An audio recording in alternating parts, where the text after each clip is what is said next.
Okay guys, welcome back to the channel.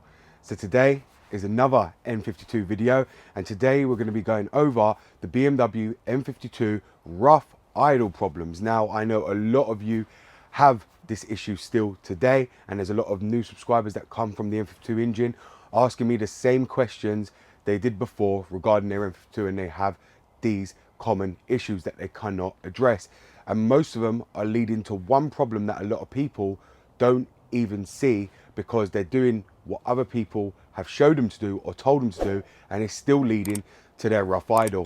A lot of the codes you guys get are your P codes, which send you around the bends, and I'm going to explain all that when we go out to the engine and show you what you should be replacing to get rid of your rough idle. Now, as I said to you, do follow these steps and your rough idle will be cured.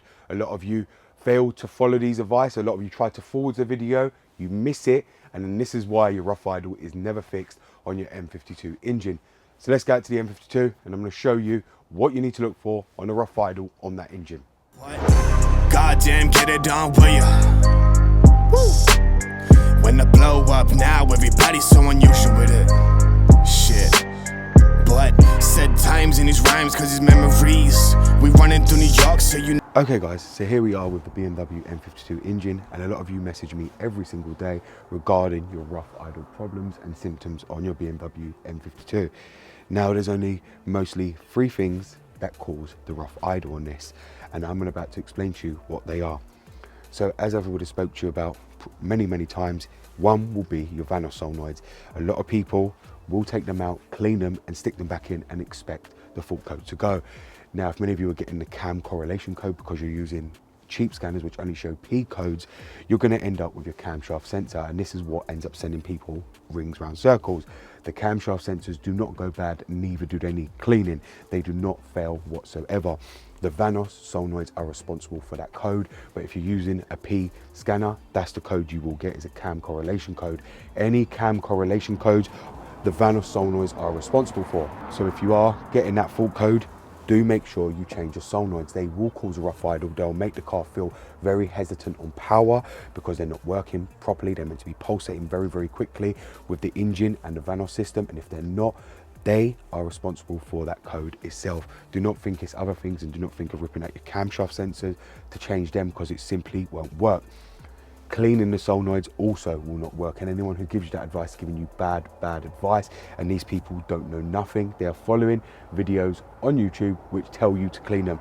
That simply does not work. Any person who knows this engine will tell you clean them is not going to fix your issue, and if you have to clean them, please give the engine to a responsible owner who's going to maintain it the correct way and not the cheap way.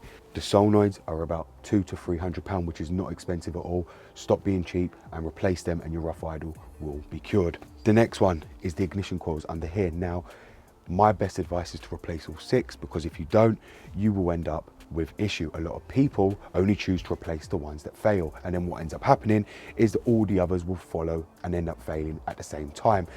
Please replace all six. They are not expensive to replace. You could probably replace all six for probably just over £100, which are very cheap to replace indeed.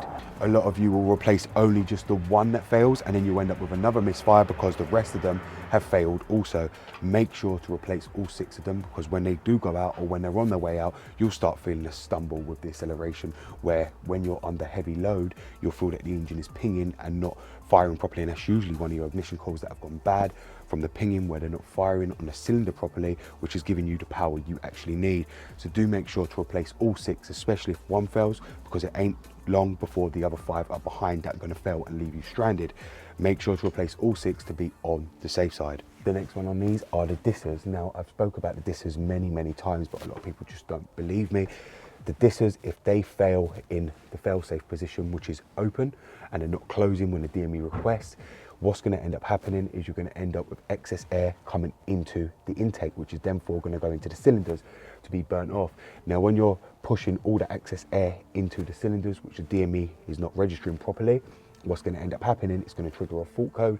Not only is it going to trigger a fault code, but it's also going to cause over-fueling, because it's trying to compensate for that extra air, which then means the spark plug and the ignition coil is going to have to work 10 times harder to burn off that extra air and fuel mixture, which then means you'll end up with your ignition coils actually failing.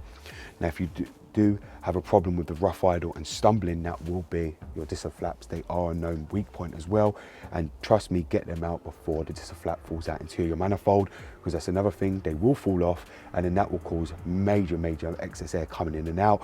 You do need to be checking them at least every 60k to make sure the flap is still fully functioning and it hasn't actually stuck or seized, because a lot of the time the flap will just seize shut or seize open, and that can be bad for your engine both ways, because the DME has no control over it, which then means your engine is going to run rough regardless. Now, if you've got this far and you've replaced everything I've said on your BMW N52 engine, the next thing is the firmware update. Make sure to update your firmware on your BMW, especially on the N52 engine. The update rectifies a lot of the rough idle issues and a lot of the rough running issues.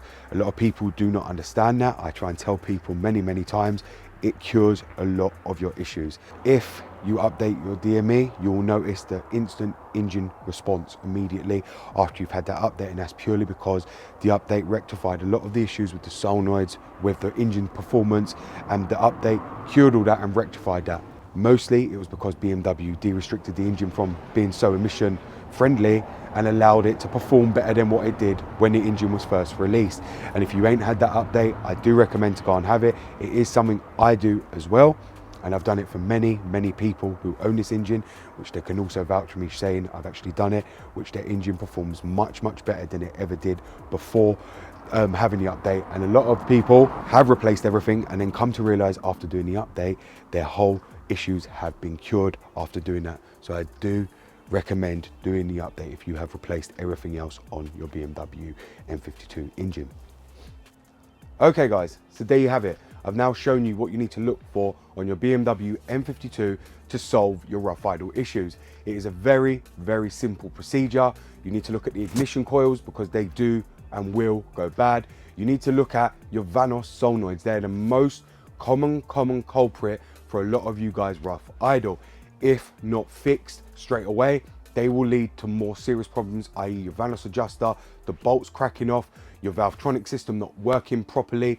It will lead to your ignition coils being eaten up, because as you're trying to push your throttle down to gain more power, the solenoids ain't doing their job, which then means you're burning out your ignition coils a lot faster. You've also got the disc flaps, which if they become stuck, is causing more air to get into the manifold, which is causing more air to be burnt off by them spark plugs and them ignition coils, which wears them out faster. So check your disc flaps as well, because they will cause a very rough stumble, especially upon startup, and especially when you're trying to floor the car, you'll feel it stumbling. A lot of these problems can easily be rectified if you follow my causes for the rough idle on this video. Do not just think of neglecting it, because if you do, what will happen is the engine will end up grenading itself and you'll do a lot more damage to the engine. Last thing you need to make sure you do, as I explained on the video, is the more important update. Make sure to update your firmware to the latest firmware. I've explained this in a lot of videos. BMW released a later update, especially on the MSV70s, because the car they realized was running very rough. And as I said to you, a lot of the time it was because of emission standards. When the car's first new, they have to make it more emission friendly. They can release more power to de-restrict less emissions on the car, to make the car a lot more powerful and a lot more friendly for driving.